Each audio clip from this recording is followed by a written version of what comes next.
Today I'm working on this Tribeca Shopper bag from 1997, number 9098. If you're new here, my name's Annette, and I'm a full-time reseller and handbag designer, and I rehab leather goods to flip for a profit. As you can see in this current state, this bag probably wouldn't go for much more than I paid for it, but after this full rehab process, she's going to look super clean and as good as she can for her age. Start my rehab process, I do an examination of the interior and exterior of the bag, and I try to figure out what is the best approach to get it looking its best for resale. So how can I get it super clean, get it moisturized, and get it in tip-top shape so that it looks good in photography and looks even better in person when my customer receives it.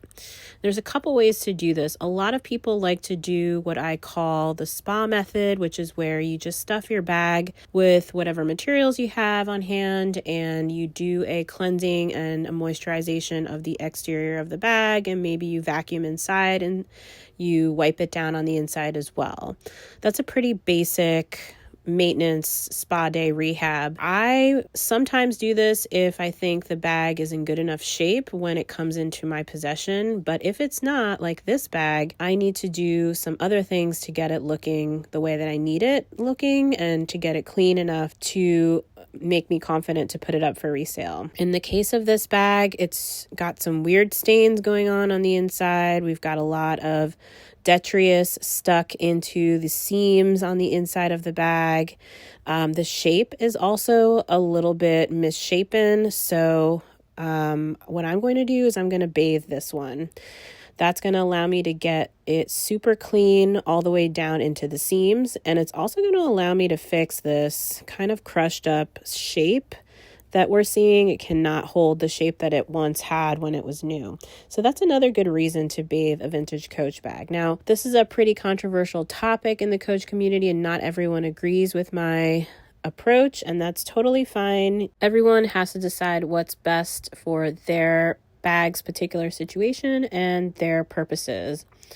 So first thing I'm going to do is just vacuum out any loose crumbs and things going on inside the pockets in the main compartment, and then I'm going to dunk it in a bath of water. I like to use Dawn soap or Castile soap depending on the age of the bag. This one isn't as old as some of the other ones that I've cleaned, so I use a little bit of Dawn soap that I had on hand. I'm using cold water or tepid water, and then putting on some gloves, and I'm going to use a scrub brush to get in and scrub up the suede side of the leather and also the weird stains inside the pocket that we had going on, and just loosen up anything in the crevices and the seams to get it all to come out in the bath.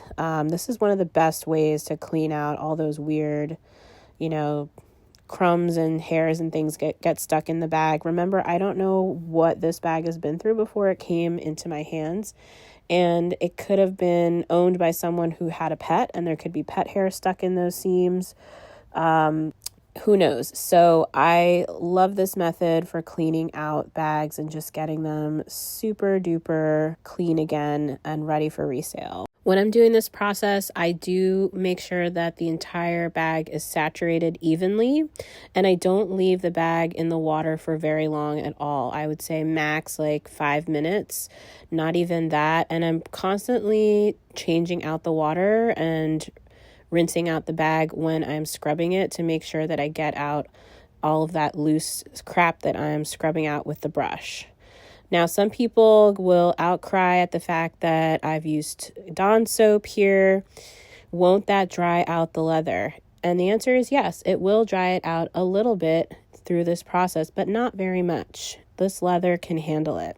And by the way, people who are proponent of saddle soap also dries out leather. That's why we always follow up this step in the process with moisturization. And you'll see after this bag dries that every step after that adds moisture and suppleness back into the leather.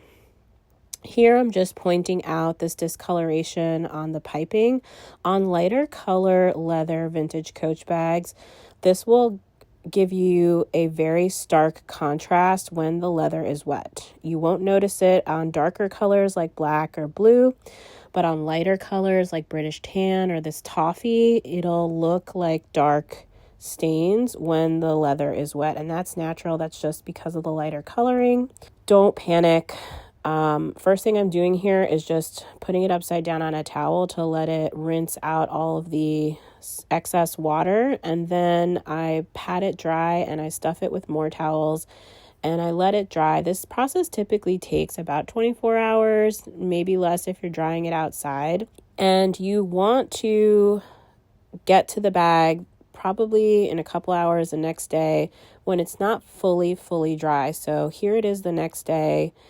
It is a lot drier, obviously, than when I left it last night. But if you touch it, which I know you guys can't do, the leather is still somewhat damp.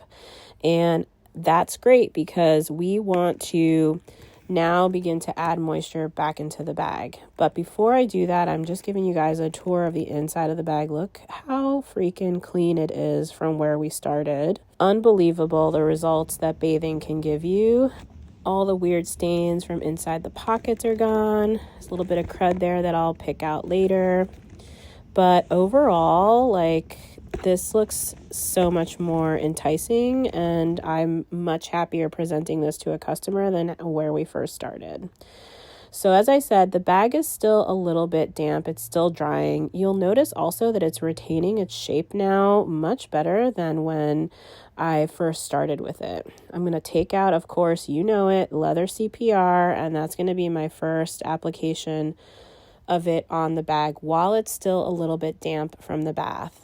This is going to allow this product to penetrate really deeply into this leather. This is the number one product that I recommend to have on hand, whether you are casually maintaining bags in your own collection or you're reselling leather goods like I am. Everyone needs to have this in their laundry room, laundry cabinet. It works on a wide variety of naturally tanned leathers. If you think about leather on a scale, you start off with suede, which is your most absorbent leather. This will not work on that. Then you go to vachetta, which is a untreated, naturally tanned leather. That's the beige sort of nude trim that you see on signature monogram Louis Vuitton bags. That's how it's most well known, but it's used for a wide variety of applications, especially in equestrian equipment. And then in between, you have your semi-absorbents, your glove tans, your vegetable tans, all those sorts of things, which a wide variety of products are made out of. Your lamb leathers, your goat leathers, your kid leathers. And up the scale we go until we get to more heavily finished leathers like your patents, your Saffianos, your epi leathers, things that are heavily embossed and have plastic finishes on them. This product won't do anything to them. It might clean them a little bit, but it won't absorb into them because those leathers are coated, so they can't absorb anything anymore.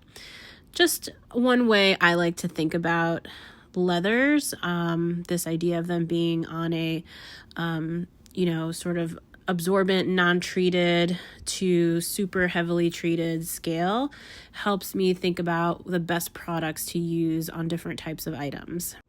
Leather CPR should be applied to all the finished leather surfaces of the bag or the item that you're working on, and you may need to do more than one application, and it's really important to let your leather item rest in between applications, at least a couple of hours, if not a full day, depending on the time you have for your project and your item.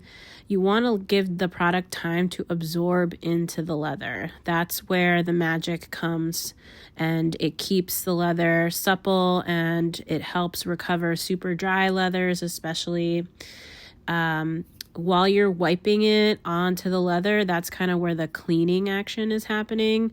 But I wouldn't think of this product really as a cleaner. I would think of it more as a conditioner for super dry leathers or just dry leathers in general. There are other products that are specifically suited for the cleaning or cleansing application of leather items that I think are better suited, especially if you have a really dirty item. although this product does say cleaner and conditioner. Now, after you've gotten all the trims and straps and all the edges and areas and pockets of the bag, I'm going to let it rest, and I'm going to tackle the split hang tag that is on the bag using Phoebe's leather glue. You can use any leather glue you want. If you're in a pinch, you can even use super glue, but I would leave that as a last resort. These tags sometimes just split over time as they age, and all you need to do is just glue them back together. Fun fact, the hang tag was first introduced in 1972, even though Bonnie Cashin was designing for Coach since the early 60s and has done a lot of designs between that time and 1972. And then shortly after she left, or her contract ended with Coach in 1974. So not all Coach bags will have a hang tag, especially if they are from the early Bonnie Cashin era. Now that I've got this back together, I'm going to go ahead and get rid of some loose threads that I see on different edges and areas of the bags and on the strap. I'm using a lighter to do this. You can use a lighter or a thread zapper as well. It's perfectly safe. The reason that I'm able to use this is because this bag was sewn with most likely polyester thread, which is plastic. And we're essentially just melting the edges back down so that they don't fray and get loose again. This is another reason why I tell people that when they hear someone say bathing a vintage Coach bag could upset the stitching, it's complete nonsense and malarkey. Earlier bags were sewn with nylon thread. They would never use a cotton thread, which would be the only thread that would be vulnerable to bathing, because cotton thread isn't strong enough to sew through leather. So again, if anyone tells you that bathing will ruin the stitching on a bag, they just don't know what they're talking about. Or maybe their bag had compromised stitching before it went into the bath and then it got worse afterwards, which is a completely different story. Now, here you see me applying the BlackRock product. This is a product that I like to use as a final step. If I were to use a protection cream, I probably would have done that first and then applied the BlackRock. But in this case, I didn't think we needed it. I just went straight to the BlackRock.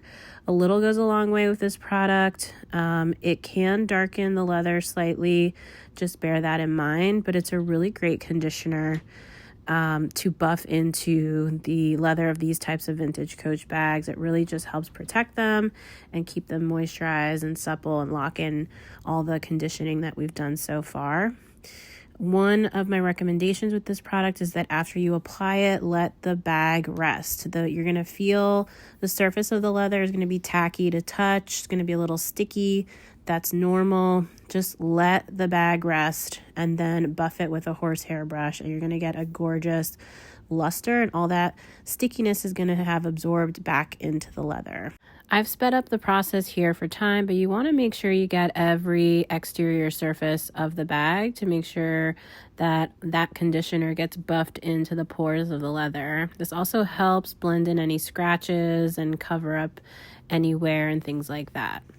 And here's the final result. Compared to where we started, she looks so much better, and she's definitely 1,000% cleaner on the inside. Some of the color wear on the edges has blended in with the moisturization process that the bag went through. This happens easier with darker colors and harder with lighter colors. Now the bag is ready to go to photography and then get listed to flip for a profit. You can get first dibs on my rehab vintage Coach bags on my District Marketplace Vintage Coach Collective or my Poshmark closet. Thanks for watching and happy thrifting.